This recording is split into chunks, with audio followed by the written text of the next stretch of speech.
ঢাকায় অনুষ্ঠিত এক সংবাদ সম্মেলনের বিরুদ্ধে ফরিদপুরে পাল্টা সংবাদ সম্মেলন করেছেন ভুক্তভোগীরা। ফরিদপুর প্রেস ক্লাবে রোববার দুপুরে এই সংবাদ সম্মেলন অনুষ্ঠিত হয়। সংবাদ সম্মেলনে লিখিত বক্তব্য পাঠ করেন সাবেক ইউপি চেয়ারম্যান এবং বিএনপি নেতা খন্দকার নাজিরুল ইসলাম। বিস্তারিত থাকছে ফরিদপুর থেকে মাহবুব পিয়ালের প্রতিবেদনে। সংবাদ সম্মেলনে লিখিত বক্তব্যে বিএনপি নেতা খন্দকার নাজিরুল ইসলাম জানান, ফরিদপুরের বোয়ালমারী উপজেলার একটি পুকুরে জমিজমা বিরোধের জের ধরে শনিবার ঢাকায় একটি সংবাদ সম্মেলন করেন খন্দকার আব্দুল আওয়াল ওরফে বাবলু। তিনি আওয়ামী শাসনের সময় ক্ষমতার দাপট দেখিয়ে বিভিন্নভাবে নাজেহাল করেছে এলাকাবাসীদের। ঠিক সেভাবেই এখনও তিনি আবারও বিভিন্ন চক্রান্তে লিপ্ত হয়েছেন। ওই সংবাদ সম্মেলনে খন্দকার আব্দুল আওয়াল বানোয়াট, মিথ্যা এবং ভিত্তিহীন তথ্য দিয়েছেন।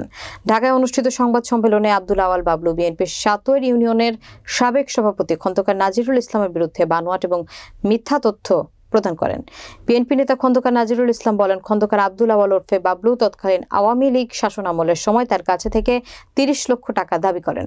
তিনি জানান, আমার কাছে পুকুরের বৈধ লিজের দালিলিক প্রমাণাদিও রয়েছে। অতি দ্রুত খন্দকার আব্দুল আওয়াল বাবলুকে আইনের আওতায় এনে সঠিক বিচার নিশ্চিত করার দাবি জানান। একই সঙ্গে ঢাকায় অনুষ্ঠিত সাংবাদিক সম্মেলনের মিথ্যা তথ্য তুলে ধরায় তীব্র নিন্দা এবং প্রতিবাদ জানান।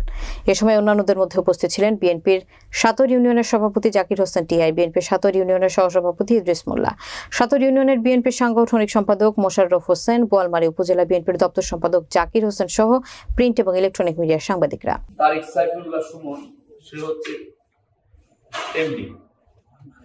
আমি 2018 সালে শামসুন নাহারের নিকট থেকে 1 বছরের জন্য এই পুকুরটা চাষাবাদের জন্য মাছ চাষের জন্য লিজ গ্রহণ করি। মাছ চাষ শুরু করার পরে মাছ বড় হয়, মাছ মারবো, এই মুহূর্তে হঠাৎ করে এই আব্দুল আওয়াল ওকে চূড়া বাবলু ও ওর লোকজন সহ